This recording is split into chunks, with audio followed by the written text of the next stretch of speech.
YouTube, what's going on, man? It's your boy Groovy tapping in with y'all boys, man. And welcome back to another vid, man. Salute to my OGs, man. Salute to my young bulls that's watching the vid today. I got another banger for y'all, man.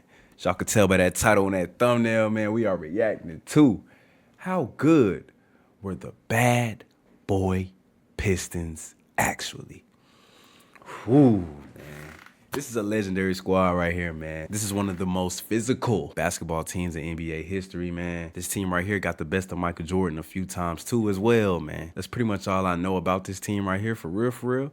I know they had the great Isaiah Thomas. I know they had Joe Dumars, Bill Laimbeer, and they had a few more pieces too. They won 2 titles. Yeah, they had Detroit turned. I ain't gonna lie, man. But in this video, we're gonna see how good the Pistons was actually. Before we hop into it though, like the video, show your boy Groovy some love, comment down below any videos y'all want to see next on the channel, and last but not least, subscribe. Man, I ain't even finna waste y'all time, man. Let's hop straight into it, man. They're the greatest villains in NBA history. They revolutionized how to play defense. Damn. And beat Jordan in the playoffs 3 times. They had the best rebounder in NBA history, the dirtiest player in NBA history, and their leader was one of the most cunning point guards ever. But were they as evil as their nickname suggested? And how good were the Bad Boy Pistons actually? In 1980, the Pistons they out there lost swinging on 66 folks. games, the worst record in franchise history. And in 1981, they followed it with another 60-loss season. The Pistons had the worst attendance in the NBA, with an average of 5,000 spectators. Damn, So that's their it? Silverdome Stadium, with a capacity of 82,000, felt like a ghost town. But the worst part was that no player wanted to play for the Pistons, and nobody wanted to live in crime-infested Detroit. And yet, there was hope on the horizon, because in the 1981 draft, the Pistons had the 2nd pick, and they wanted to draft Isaiah Thomas. Isaiah was a college superstar who had just won an NCAA title with the Hoosiers under the great Bobby Knight, but there was a problem. Isaiah wanted to get drafted by his hometown Bulls. He didn't want to live in Detroit and was doing everything in his power to sabotage his pre-draft interview. The things he taught me while I was there, the first thing was you.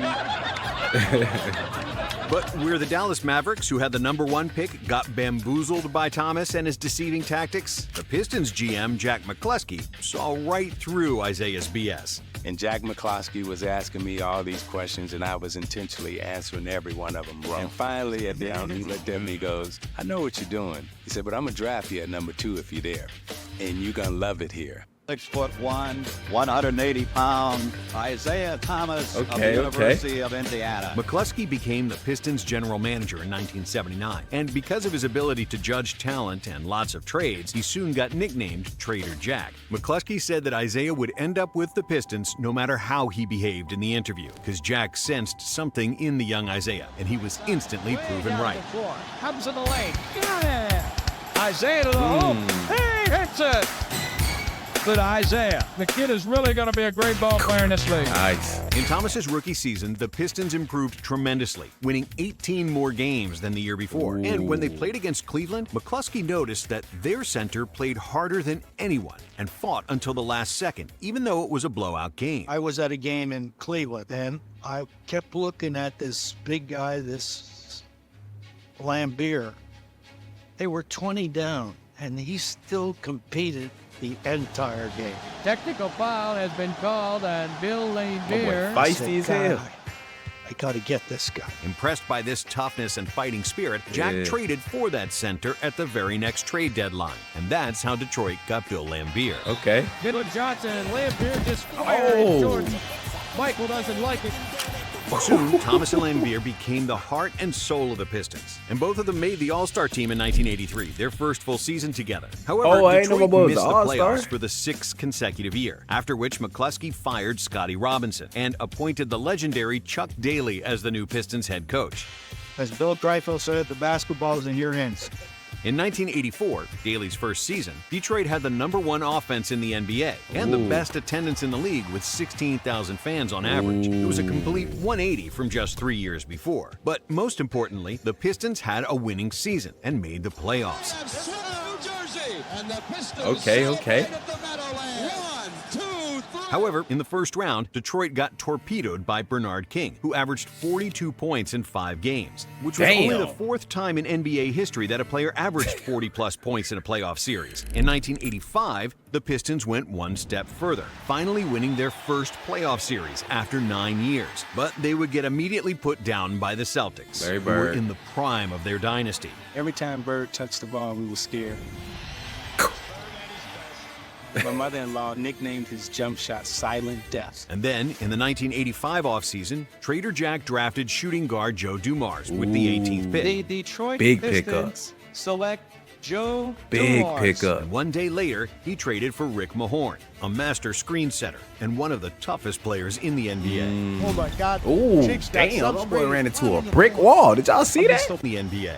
Oh my God. Damn. Chick's got subscreen. He's flat on the floor. My boy got hit by a car, didn't he? Pumped up that I guess that my intensity level will be so high that I want to kill him, and I just want to keep going and keep killing him. But Damn. instead of the expected breakthrough, the 1986 season brought disappointment and a loss in the first round of the playoffs by the Atlanta Hawks. However, while most franchises would make drastic changes in personnel or fire the coach, Jack McCluskey had faith in Daly and the core of his team, feeling that they only needed a bit more help. And then, Jack brilliantly drafted 2 extremely important pieces for the Pistons, John Sally and Dennis Rodman. Rodman was 25 years old, had a troubled past, and was working as an airport janitor just a few years before he became an NBA player. But the Pistons believed in him because of the unbelievable energy he played with, something that perfectly suited the hard-nosed fighting spirit of Thomas, Mahorn, and Lambeer. Damn, look at the then hustle. McCluskey also traded for Adrian Dantley, a former 2-time scoring champion, and the Pistons finally became a true contender. Damn, they Detroit stacked. steamrolled through the first 2 rounds of the playoffs, securing a clash with their nemesis, the Boston Celtics. After 4 games, the series was tied, and in Game 5, it looked like the Pistons would win as they held a 1-point lead with 5 seconds left. Baseline. Nobody home. Rod from the block. Out of bounds. He's got it. Detroit up with 5 seconds to go. Now the play's over, we're celebrating. You know, we won. Detroit also had the possession, and all they had to do was keep the ball Isaiah when threw the Isaiah turnover made the to Larry costliest Bird. turnover of his career. I look over and I see the official holding the basketball. I run over and I panic. Thomas wants to get it in quickly. Does to Lambeer. Stolen by Bird and the cut to DJ. Yes! Oh, my. What a mistake by Detroit. They should have called timeout. Bird comes out of nowhere. I mean, it was like a streak of lightning. 1 second left. Bird steals it and gets it to Johnson at the buzzer. Wow. A play by Larry. In Game 6, the Celtics played I know without he the was mad as suspended hell. Robert Parrish because he was tired of Lambeer and threw a punch. He can't get it to fall, and Parrish takes Damn! Ooh. Despite the punch bringing smiles to the Boston crowd, the Celtics missed Parrish badly, and Detroit would win Game 6 to extend the series. And then, in the deciding Game 7, Bird pushed the Celtics to another close victory and another finals appearance, despite Detroit averaging 4 more points than Boston in that series. But because they were so close, the Pistons entered the 1988 season hungrier and more dangerous than ever. Under Daly's direction, the Pistons adopted a philosophy of 94 feet defense. The idea was that the team would defend everywhere on the court, making it difficult for opponents to set up their offense. Up until that time, most NBA teams ran back on defense and allowed the offensive team to cross Way half out there court playing. unbothered. Great It was defense. basically a gentleman's agreement, but the Pistons didn't care. Their whole strategy was to pressure, bump, and agitate, unlike any other team ever had. As a result, they soon became the most disliked team in the NBA. Not only did we want to dominate you physically, Why they out there trying to hurt but we people? wanted to crush you mentally. We wanted the fans to feel. See, the story of this game, the Detroit defense. Yeah, defense did it tonight. We wanted them to be afraid of us because we were getting ready to destroy their team. I like While it though. Detroit didn't lead the NBA in technicals and was actually ranked 15th out of 23 teams in total fouls, meaning that they fouled less than average, the Pistons probably led the league in hip checks, Damn. forearms to the ribs, Oh. cheap shots to the groin, Oh. shoving players midair, Oh. and fouls after the whistle. But the main reason why the Pistons were considered dirty was because of Bill Lambeer, who continually put his feet in the player's landing area after a jump shot, trying to injure the opponent. Man, I stepped on his foot. I stepped on high and twisted my He was ankle. dirty which as made him hell. arguably the most hated player in NBA history. However, the Pistons weren't bothered by what others were saying because their plan was working. Detroit won a franchise record 54 games, and they averaged 25,000 people in the stands, which again led the NBA. And thanks to 94 feet pressure and more minutes for Rodman, they had the second best defense in the NBA. And after Detroit beat the Bullets and then gave Jordan his first playoff whooping in the second round, it was time for another showdown with Boston. The Celtics made the finals 4 years in a row at that point, and despite their core getting older, they were still the favorites against Detroit. So, before the games in Boston, knowing how much they hated him, Lambier would be the first Piston to go out on the floor. He'd walk up to the leprechaun logo on the center, spit on it, and smear his spit with his sneakers, which brought the arena to the brink of madness. But this time, the Celtics could do nothing to punish those provocations, as the Pistons finally managed to beat Boston in 6 games. The Pistons are on their way to the NBA Wow, Finals. they got over In that their hump. first NBA Finals, Detroit played the Lakers, another 80s dynasty, led by 2 legendary superstars. But again, against the Vegas odds, the Pistons were leading 3-2. But then, a disaster. Isaiah Thomas stepped on Michael Cooper's foot and severely sprained his ankle. It looked like his season was over. Isaiah Thomas is hurt. I couldn't tell what happened.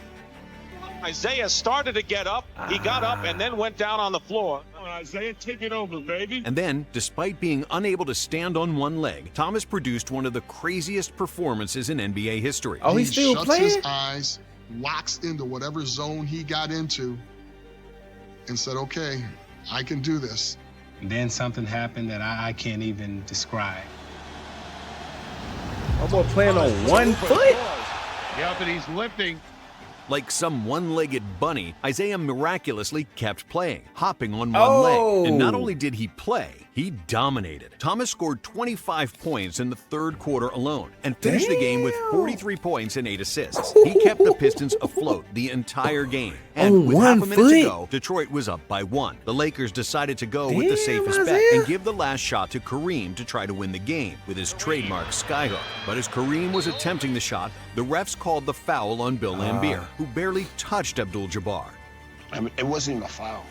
I mean, it's not even close to being a foul. Even though he didn't push Kareem that time, he got the call because he had pushed 2,000 guys before. To make things worse, Kareem also traveled before the act of shooting. But there were no coaches' challenges in the 80s, and Jabbar was sent to the line. Of course, Kareem made both free throws, and the Lakers had the lead. After Dumars missed the layup on the other end, Los Angeles survived and forced a Game 7. In the deciding Game 7, the Pistons again had a chance to win, but Rodman stupidly ruined a fast break in the final minute that would cut the Lakers' lead to 1, and the Pistons ended up losing the championship once again. For years, Detroit was saying they were robbed of a championship because of that phantom foul on Kareem. But the truth is that wrong calls always happen. They had their chance to win the title in the next possession, but they missed it, and they shouldn't blame their loss on the refs. After the NBA Finals, the NBA video department issued a VHS cassette with highlights for each team, like they did every year back then, and someone in the NBA named the 1988 Pistons videotape The Bad Boys. When Isaiah Thomas heard what the NBA had titled the team video and was asked about it, he wasn't offended. Isaiah just gave the reporters his trademark smirk and said, "We the bad boys."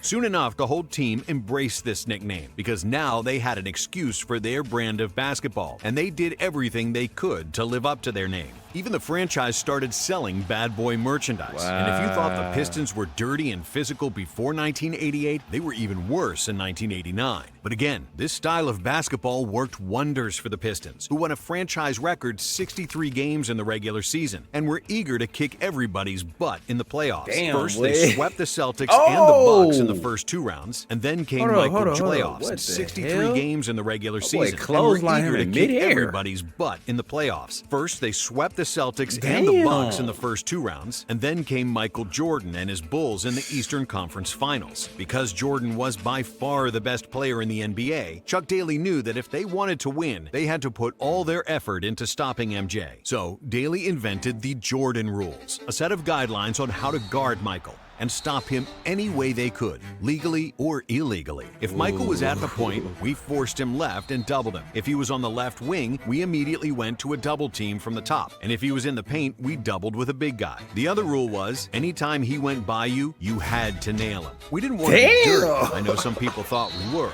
but we had to make contact and be very physical. Chuck Daly. Or, as Dennis Rodman had eloquently put it, if you can't beat him, beat him. By the end of the series, Jordan had more bruises than ever and couldn't match the Pistons' cumulative aggressiveness. Detroit won the series in 6 games and secured another finals clash with the Lakers. And in the finals, Lady Luck shined for Detroit.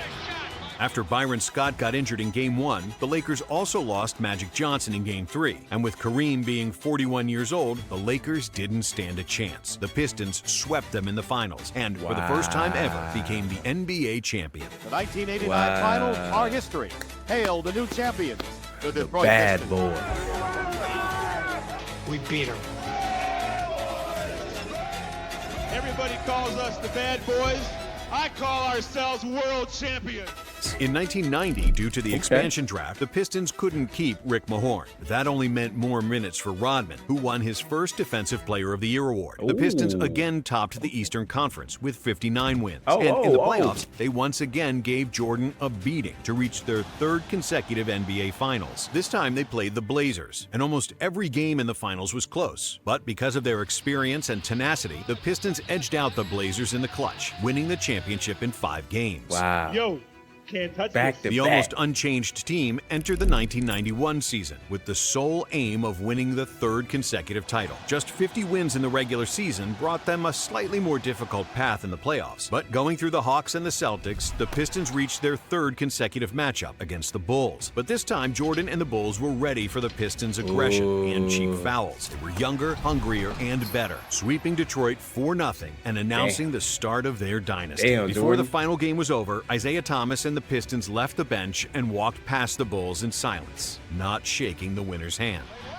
Damn, bad sportsmanship. Champions usually do the right thing. These guys conducted themselves like Isaiah ducked his head. Their walk-off was considered gangster in the state of Michigan, but was universally hated everywhere else. It was also symbolic because it was the beginning of the end of the Bad Boys. You're up on top. Eventually, you're going to go down. But they were great soldiers. In 1992, the Pistons lost in the first round, and in 93, they didn't even make the playoffs. Rodman left the team after that season, and in 1994, Isaiah suffered a career-ending Achilles injury, retiring together with Bill Laimbeer. And just like that, the Bad Boys era was over. This was the Bad Boys. There can only be one Bad Boy basketball team, and this was it, and there'll never be another one. The Pistons had enough talent to win without any tricks or dirty antics. They didn't want that, and that's what's so great about them. Because every hero needs a villain, and no one in NBA history played that role better than the Bad Boys. And if you like this video, then you'll love the next one. Click on the video right here. Hey, man. Another great video right there, man. The Bad Boy Pistons, man. Great team. Physical team. Had a star in Isaiah Thomas. Had some great key players.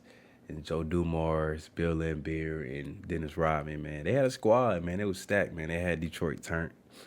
Won 2 chips. Very impressive, man. Very impressive, man. That was a very tough team. The Jordan rule, like, they stopped Jordan like that. That was impressive. The way they was just, beating up teams in the league, man. Looked like a lot of people in the league was afraid of them boys, man. You know what I'm saying, man? Definitely a legendary squad, man. Respect, man. That's all I can say, man. Respect, man. Respect. Yeah, man. If y'all like that video, hit the like button. Comment down below any videos y'all want to see me react to next. And last but not least, subscribe, man. Salute to the OGs, man. Salute to my young boys that's watching the vid. Young Groovy signing out, man. I'm going to see y'all in the next one.